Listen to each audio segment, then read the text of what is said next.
Dans cette vidéo, nous allons parler de la somme algébrique, c'est-à-dire additionner les nombres en tenant compte de leurs signes.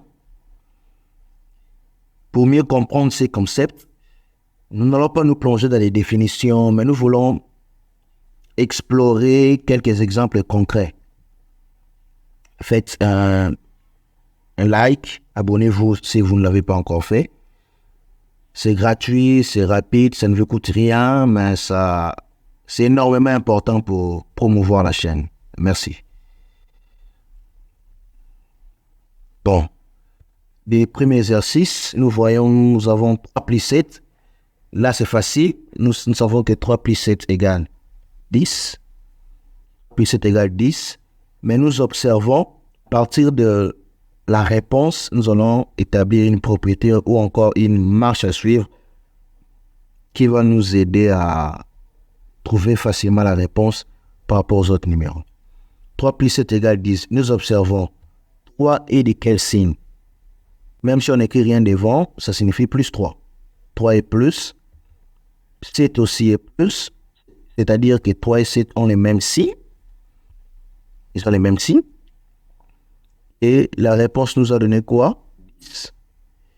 Comment nous avons fait pour trouver 10? Nous avons fait 3 plus 7. Donc nous avons fait la somme. Nous avons additionné 3 et 7 pour avoir 10. 10 a quel signe? 10 a les mêmes signes que 3 et 7. Donc, ils ont gardé leurs signes. Donc, 10 a gardé leurs signes. Donc, ce qui signifie ce que nous allons faire. Lorsque vous additionnez deux nombres qui ont les mêmes signes, qu'est-ce qu'on fait?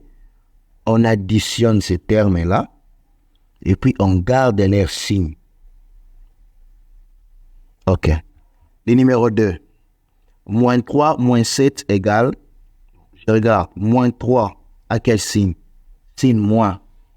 Moins 7 à quel signe? Signe moins. Ça signifie que les deux ont les mêmes signes. Lorsqu'ils ont les mêmes signes, qu'est-ce que nous faisons? Nous faisons l'addition. L'addition signifie, tu ne regardes plus les moins. Tu fais 3 plus 7. Tu fais comme s'il n'y avait pas de moins. Tu additionnes 3 et 7.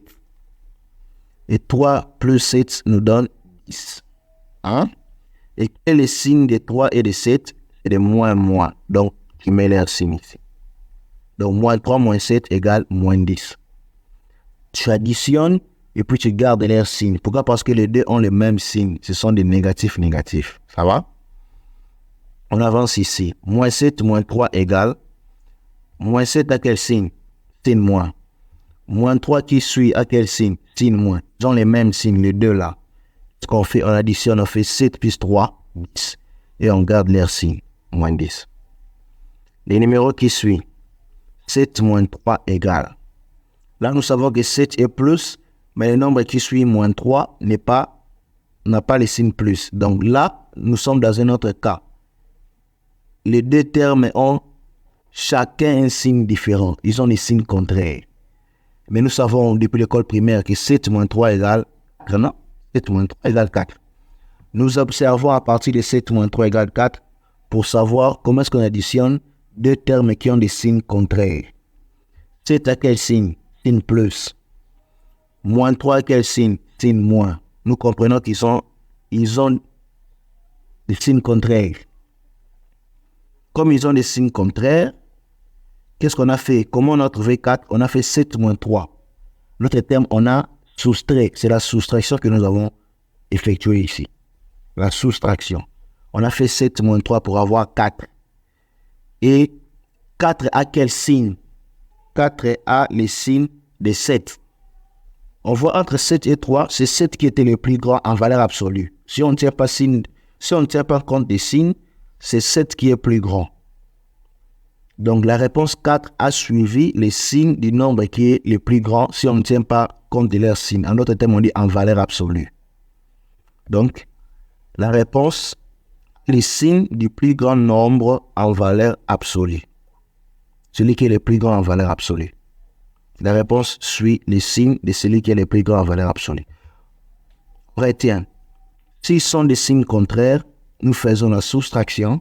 Et puis, nous prenons les signes du plus grand en valeur absolue. On continue, le numéro 5. 3 moins 7 égale. Nous regardons. 3 de quel signe? Signe plus. Moins 7, signe moins. Donc, nous sommes en face de l'addition des termes qui ont des signes contraires. Comme ils ont des signes contraires, nous faisons la soustraction. S'ils avaient les mêmes signes, on allait faire l'addition. Comme ils ont des signes contraires, nous faisons la soustraction. Et la soustraction, nous faisons la soustraction entre 7 et 3. Comme à l'école primaire, on ne tient pas compte des signes. 7 moins 3, la réponse, c'est 4. On regarde entre 3 et 7, qui est le plus grand en valeur absolue. Si on ne tient pas compte de leurs signes, le plus grand, 7. Et 7 là a quel signe? Moins. Alors, son signe affecte la réponse. La réponse est moins 4. On va au numéro 6. Moins 7, 3 égale. On a moins 7 à quel signe? Signe moins. 3 qui suit à quel signe? Signe plus. Donc, ils sont des signes contraires. Comme ils ont les signes contraires, nous allons faire la soustraction. Nous soustrayons 7 moins 3. On fait comme s'il n'y avait pas de signes. On fait simplement 7 moins 3. 7 moins 3, 4. L'égal le plus grand entre 7 et 3, c'est 7. Et 7 à quel signe? Il a le signe moins. La réponse sera moins 4. Le dernier numéro, moins 3 plus 7. Moins 3 à quel signe? Signe moins. 7 à quel signe? Signe plus. Donc, ce sont les signes contraires. Et nous faisons 7 moins 3. La réponse 7 qui est le plus grand à quel signe? Signe plus. La réponse plus 4. Réponse suit les signes de celui qui est plus grand en valeur absolue. Je vous laisse faire le numéro 8. Je vous laisse aussi faire le numéro 9. Faites la réponse et faites-moi savoir dans les commentaires. Moins 1 moins 2 égale combien? Le numéro 8. Et moins 3 plus 6 égale combien? J'ai une autre vidéo qui traite de exposants positifs, négatifs, avec des bases algébriques aussi. Jetez un coup d'œil et elle sera vraiment utile pour vous. Merci.